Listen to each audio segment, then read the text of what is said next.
Salut, sunt Mihai de la myblackberry.ro și o să vă prezint un scurt review al modelului 8900 Curve. Modelul 8900 este un model lansat în 2009, este unul dintre modelele de top. Asta se vede și din preț și, bineînțeles, din materialele folosite pentru construcție. Ca și preț, cred că o să-l găsiți undeva pe la 15-16 milioane în condițiile în care îl cumpărați la un preț standard, fără subvenție dată de operator. Bineînțeles, aici este ceva variabil. Ca și design, dimensiunile sunt super ok. Este micuț, încape bine în palmă, este ușor de folosit pentru tastare. Dacă este să-l comparăm, nu știu, cu ceva cunoscut, de exemplu, față de un pachetel de șervețele, se vede că este mai puțin înalt, mai puțin lung. Ca și grosime este undeva jumătate din grosimea acestuia sau poate chiar mai puțin de atât.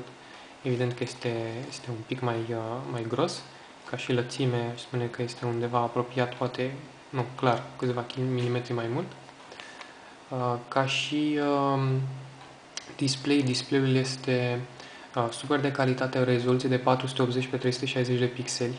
Se vede impecabil, ceea ce vedeți acum este la luminozitate cam 60%, așa am considerat că e nevoie să-l țin, pentru că la luminozitate maximă ar consuma mai mult și pe de altă parte pentru că nu am practic nevoie, nu este nevoie să-l dăm la maxim. Calitatea materialelor este de top.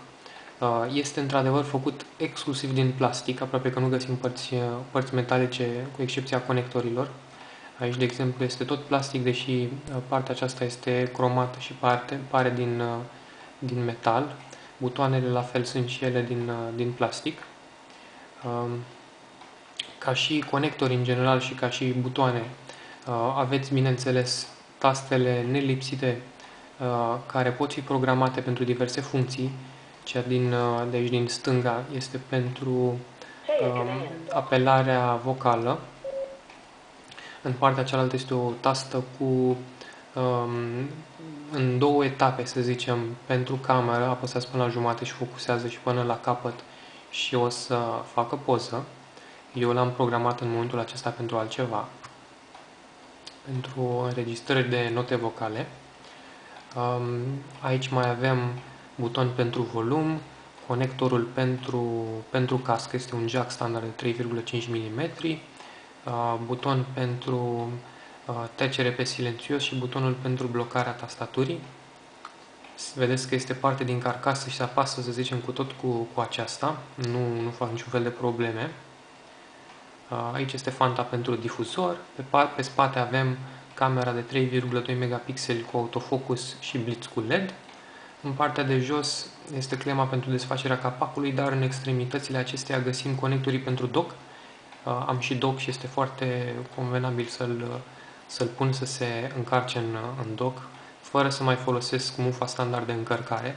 Aici vedeți este mufa pentru conectare prin cablu sau încărcare, e mufă de micro USB. În ceea ce privește trackball-ul și tastatura este super de calitate. Este considerată în general de către comunitatea BlackBerry ca fiind una dintre cele mai bune tastaturi făcute vreodată de BlackBerry, de RIM. Tastele sunt relativ micuțe, dar sunt ușor de găsit, chiar când nu vă uitați la tastatură datorită faptului că este spațiu între ele. La un moment dat mi-era teamă că o să intre praf între taste, dar nu s-a întâmplat până acum, deci se pare că n-ar fi aici nicio problemă. Derularea prin meniu sau deplasarea, mai bine zis, prin meniu se face cu rotiță scroll. M-am obișnuit foarte ușor cu ea și este ușor de folosit în condițiile în care aveți de derulat printr-o listă mare de contacte sau într-o listă de e-mail-uri. Pentru navigarea pe internet nu pune nici acolo niciun fel de probleme.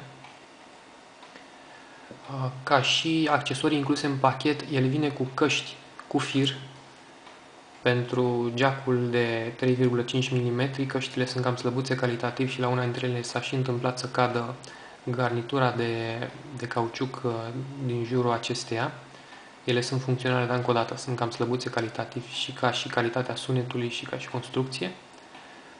Vine de asemenea, evident, cu cablu de date micro USB, vine cu încărcător pentru priză, are inclusiv un port, un TOC inclus în pachet, dar și acela este, mă rog, imitație din piele, n-ar fi aici problema, dar mi s-a părut cam prea strâmt și până la urmă am ajuns să cumpăr separat un alt TOC. Evident, în pachet mai are manual și CD cu soft. Ca și performanțe, pe partea de rețea, pe partea de wireless, să zicem, are Edge și GPRS, nu are și 3G. Pentru e-mail-uri și navigare nu am avut niciun fel de probleme. S-ar simți lipsa probabil pentru streaming, pentru TV în direct sau vizualizări online de videoclipuri, însă din păcate nu puteți să folosiți pe acest model YouTube decât prin wireless. Dacă încercați prin rețea, deși teoretic ar trebui să meargă, nu încarcă niciun fel de videoclip și afișează o eroare la un moment dat. Bineînțeles, el are wireless Wi-Fi și Bluetooth. E foarte simplu de activat funcțiile acestea de aici din meniu. Funcția de Bluetooth o puteți folosi pentru accesorii Bluetooth, dar și pentru a trimite și a primi fișiere, lucru care pentru modele un pic mai vechi nu era posibil. E într-adevăr un pic mai complicat, fiindcă au vrut să facă telefonul mai sigur, dar oricum primirea de fișiere este clar realizabilă. Bateria este de 1400 de mAh, capacitate mare, o putem vedea aici. Nu pare foarte impunătoare, dar în cazul meu mă ține cam 2-3 zile dacă îl folosesc intensiv. Dacă ajung să-l folosesc peste weekend încărcat, e posibil să mă țină chiar 4-5 zile în funcție și de cât de mult vorbesc. Bineînțeles, aici este ceva clar subiectiv, depinde de modul de folosire al fiecăruia. Calitatea apelurilor este super ok, se aude clar, se aude bine, nu face niciun fel de probleme în acest sens. Pe hands-free este un pic mai problematic, în sensul că se mai aude cu întrerupere, se aude cam încet. Asta e un aspect care poate fi îmbunătățit. De asemenea, și celelalte persoane mă aud încet, deci nici microfonul nu recepționează foarte tare, dar în fine, n-ar fi neapărat o mare problemă. Softul este super stabil, cred că mi s-a întâmplat să se blocheze de 3 ori de când îl am și asta înseamnă ceva peste 6 luni de folosire. Interfața este ușor de personalizat, ușor de modificat, ușor de învățat. Încă o dată scroll-ul ajută. Este bine gândită, nu este ceva inovator, dar oricum vă faceți treaba mai mult decât ok. Pe partea de navigare pe internet este posibil să folosiți browserul lui integrat, dar și Opera. Eu am folosit Opera și am renunțat. Am rămas tot la browserul integrat, fiindcă îmi place mai mult, mi se pare că încarcă mai bine. Opera mergea mai greu. Telefonul are un procesor puternic, deci cred că aici e vorba de lipsa de optimizare. Evident, am testat Opera Mini. Iar pe ansamblu, vorbind de telefon ca și ușurință în folosire, nu o să vă facă niciun fel de probleme. Nu sunt aste puse anapoda, nu sunt niciun fel de dificultăți. În a doua parte a review-ului o să vă prezint în continuare funcțiile multimedia.